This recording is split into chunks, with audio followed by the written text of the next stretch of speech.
Welcome to my channel Emmy academy. তো আগের পার্টে আমি সংখ্যাতত্ত্ব বা থিওরি অফ নাম্বারের একটা পার্ট করেছি। এবার আর একটা পার্ট বলবো। পার্ট 2 এ দেখো কি বলছি তোমাদেরকে। ফার্স্ট বলছে ইভেন ইন্টিজার বা জোড় সংখ্যা। ইভেন ইন্টিজার বা জোড় সংখ্যা। জোড় সংখ্যা ছোটবেলা থেকে এমনিই সবাই শিখে এসছে, নতুন করে শেখানোর কিছু নেই। তাও আমি বলছি যে ইভেন ইন্টিজার বা জোড় সংখ্যা, আর যে সমস্ত সংখ্যা আমার 2 দ্বারা বিভাজ্য, যে সমস্ত সংখ্যা আমার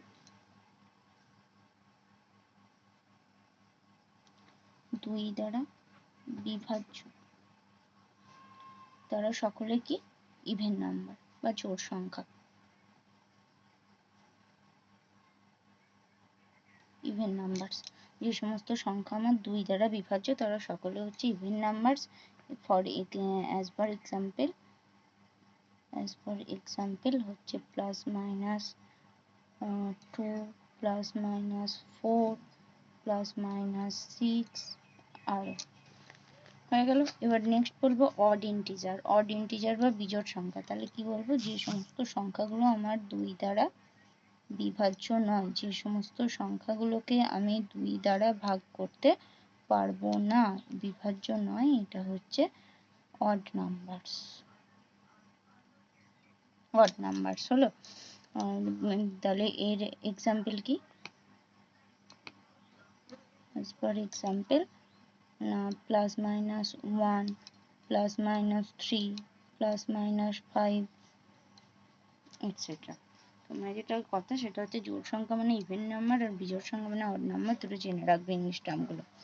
নেক্সট বলবো রেশনাল নাম্বার বা মূলদ সংখ্যা। রেশনাল নাম্বার বা মূলদ সংখ্যা। ফার্স্টে সংজ্ঞাটা দেখো আমি লিখে দিয়েছি, যে যাদের খাতায় নোট ডাউন করে নেবে, যে সমস্ত সংখ্যাকে পি বাই কিউ আকারে প্রকাশ করা যায় সেখানে পি এবং কিউ উভয়ই অখণ্ড সংখ্যা। অখণ্ড সংখ্যা মানে অনেকের বুঝতে অসুবিধা হলে পার্ট 1 এর ভিডিওটা দেখে নিও, বা আমি বলে দিয়েছি দেখো। যেমন -3, -2, 0, 1, 2 মানে কি বলেছি, যে কোনো ধনাত্মক বা ঋণাত্মক পূর্ণ সংখ্যা এবং শূন্য সহ সমস্ত সংখ্যাগুলো অখণ্ড সংখ্যা। সেই জন্য কি বলেছে, যে সমস্ত সংখ্যাকে পি বাই কিউ আকারে প্রকাশ করা যায়। মূলদ সংখ্যার সংজ্ঞা অনেক সময় বলে, তো ভালো করে দেখে নাও। যে সমস্ত সংখ্যাকে পি বাই কিউ আকারে প্রকাশ করা যায় সেখানে পি এবং কিউ উভয়কে কি করতে হবে, অখণ্ড সংখ্যা হতে হবে। অখণ্ড সংখ্যা মানে কি, যেখানে ঋণাত্মক বা ধনাত্মক পূর্ণ সংখ্যা আছে এবং শূন্য সহ আছে, কিন্তু কিউ নট ইকাল টু 0। অর্থাৎ এই যে পি বাই কিউ আকারে, পি বাই কিউ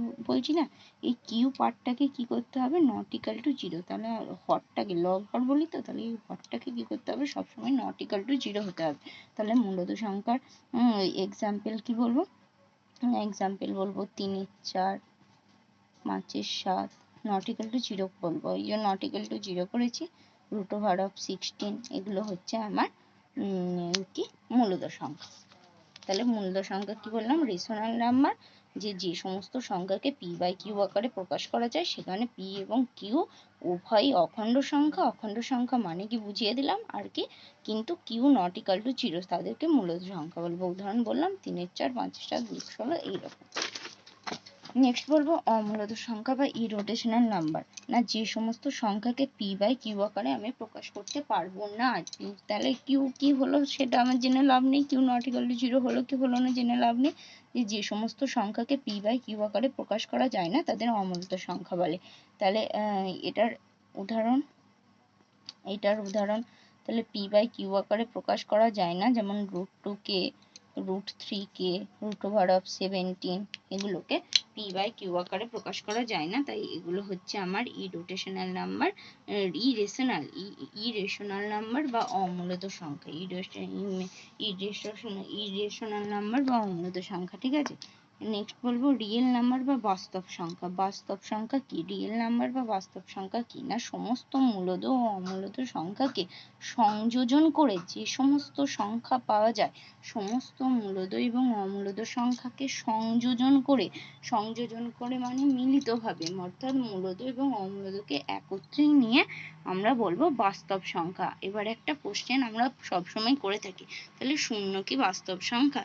হ্যাঁ, শূন্য একটা রিয়েল নাম্বার বা শূন্য একটা বাস্তব সংখ্যা। তাহলে এখানে স্টার দিয়ে লিখে রাখে যে হ্যাঁ, শূন্য একটি বাস্তব সংখ্যা।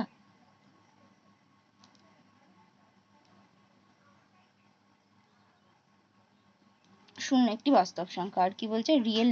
আর দেখো, আর এখানে একটা ছক বলছে, ছকটাই বলছে হচ্ছে যে আমি যেটা বোঝাতে চেয়েছি, ন্যাচারাল নাম্বার হোল নাম্বার মানে কি, সমস্ত ন্যাচারাল নাম্বারগুলো কার মধ্যে আছে? হোল নাম্বারের মধ্যে। সমস্ত হোল নাম্বারগুলো আছে আমার ইন্টিজারের মধ্যে, সমস্ত ইন্টিজারগুলো আছে আমার রেশনাল নাম্বারের মধ্যে, এবং সমস্ত রেশনাল আর ইরেশনাল নাম্বারগুলো একত্রে নিয়ে আমার হয়েছে রিয়েল নাম্বার। দেখো ছকটা বুঝতে পারোনি, ভালো করে ছকটা দেখে নাও। যে সমস্ত ন্যাচারাল নাম্বারগুলো আছে আমার হোল নাম্বারের মধ্যে, হোল নাম্বারের মধ্যে সব ন্যাচারাল নাম্বার আছে, আবার ইন্টিজারের মধ্যে হোল নাম্বার ন্যাচারাল নাম্বার উভয় মিলে ইন্টিজার, আর rational number integer whole number natural number তিনটেকে নিয়ে, আর ইরেশনাল নাম্বার আর রেশনাল নাম্বার দুটোকে নিয়ে একসঙ্গে কি আমার রিয়েল নাম্বার, আর এর সাথে শূন্যটাও অ্যাড হয়ে যাবে। বুঝে গেল? ব্যাস, আজকে এটুকুই। পরের দিন আবার এই সংখ্যা তত্ত্বের বাকিটা পার্ট 3 তে বলবো।